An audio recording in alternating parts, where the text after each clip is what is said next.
Good. And action.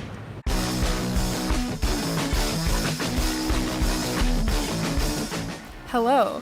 Firstly, I would like to say thanks to everyone for checking out my last video. I was very excited to put it out, and because I had so much fun making the last one, I thought I'd continue the trend by ranking the work of another one of my favorite directors, Edgar Wright. Now, I don't have the same relationship with Edgar Wright's work as I do with Wes Anderson's, so this video maybe won't feel as personal and as in-depth as that one, but I do credit Edgar Wright as a key influence in my love of film in recent years. And with the release of Last Night in Soho and the Sparks Brothers, I thought this would be the best time to make this video. I won't be putting a fistful of fingers in my ranking because it's terrible and doesn't count in my eyes. I also won't be ranking the Sparks Brothers, not because I think it's terrible, but being a documentary is a very different format than narrative feature films, so it would be an unfair comparison. However, I would still like to share my thoughts on it, so without further ado, I, like a lot of those who watch this, had minimal knowledge of Sparks beforehand, but I was really excited to see this as I obviously love Edgar Wright, and based on the trailer it seemed right up my alley. It had a lot of appearances from people I love, like John Taylor and Nick Rhodes, Pamela DeBar, Weird Al, Mike Myers, and Jason Schwartzman. So I went to the closest screening I could find and left the movie with my new favorite band. It is insane to me that I was not a Sparks superfan before this movie. It's like they took all my favorite music and put it together while also being so different from anything I've ever heard.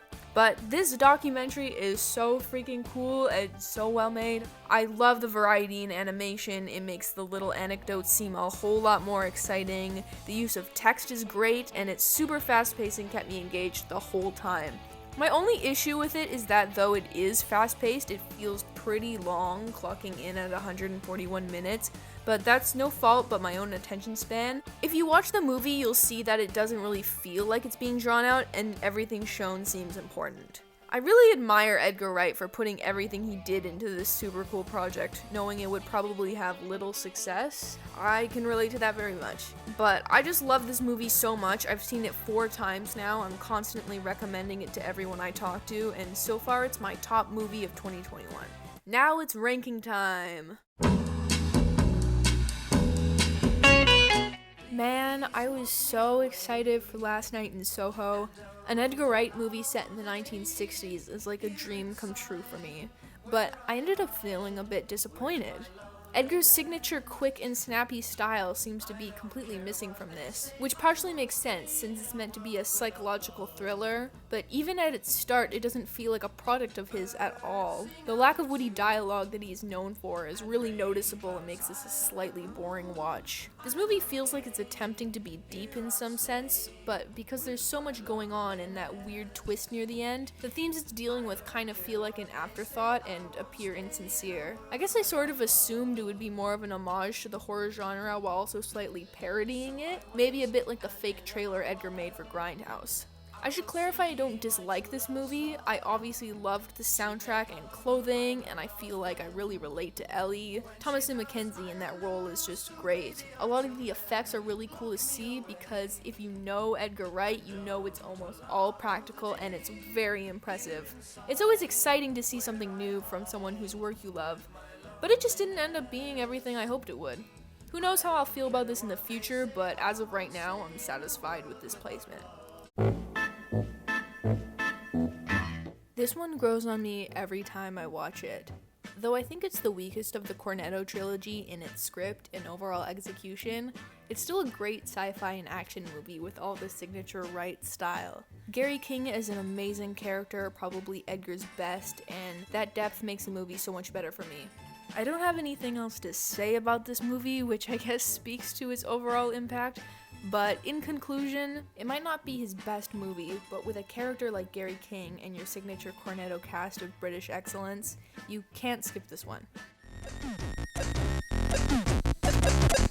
This is one of the coolest movies ever. The special effects are insane, you're never not looking at some graphic. The music is awesome, all the songs from Sex Bomb are great, thank you Beck. I think the source material being in comic form fits Edgar's style so well, and no one else could have made this. It's just such a fun watch, and I'm pretty much constantly quoting the entire movie. Made me swallow my gum. It's gonna be in my digestive tract for 7 years. I'd say the only reason it's lower on my ranking is because though the dialogue is great, I do find myself cringing sometimes, and it isn't as easy to connect with the characters when they're meant to feel like a page from a comic.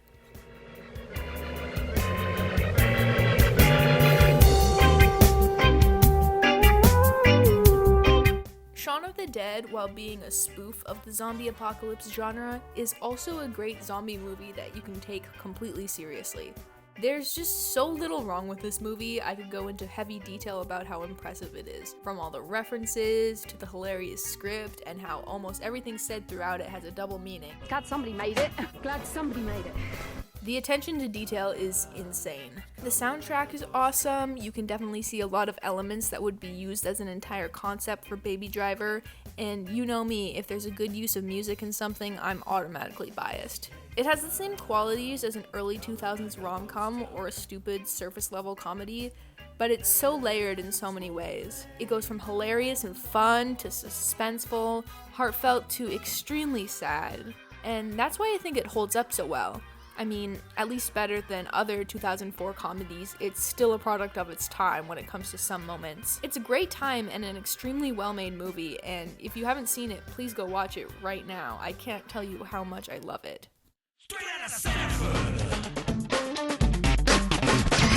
Hot Fuzz is probably one of the most impressive films ever. Not for special effects or world building, but for how well thought out and tight the script is. Almost every single line has a later purpose, even the ones that seem like throwaways. As a doctor, he can deal with it. You're a doctor. Deal with it. Put a call into Aaron A. Aronson, shall we? What's his name? Aaron Aarons. Sorry? What exactly did you have in mind? I don't know. Pub? What are you thinking? Pub? I want to elaborate more on the writing, because that is really the standout in this movie for me. Not only is it super precise, but it's just hilarious. Me and my brother constantly quote the whole movie, and it's one of our favorites to watch together. Got a mustache. I know.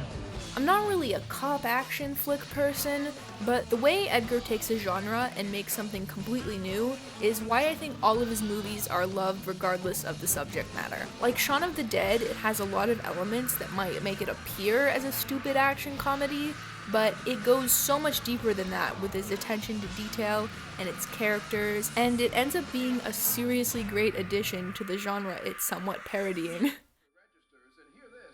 They even swipe jewelry from some of the customers. Hey! Baby Driver was the first Edgar Wright movie I saw and was really what kickstarted my love of film.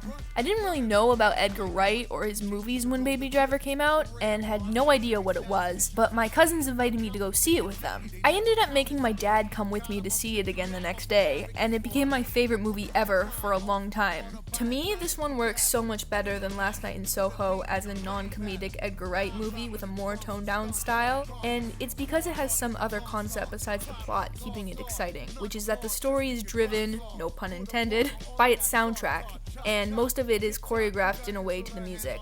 I mentioned earlier how this concept was used in a couple scenes in Shaun of the Dead, and I think it's such a great and more purposeful way to use music. Rather than adding a popular song in the background in post-production for no reason, the music acts as a part of the story, and that's what makes this movie so special and interesting for me. Though I like the plot very much, I don't think I'd care about this movie if it didn't have the music used in the way it is, because that would just be Drive, and I could not care less about Drive. I love how this movie looks. It's so colorful compared to your typical gritty crime movie. The sound design is so impressive. I can't see how Dunkirk won the Oscar against this.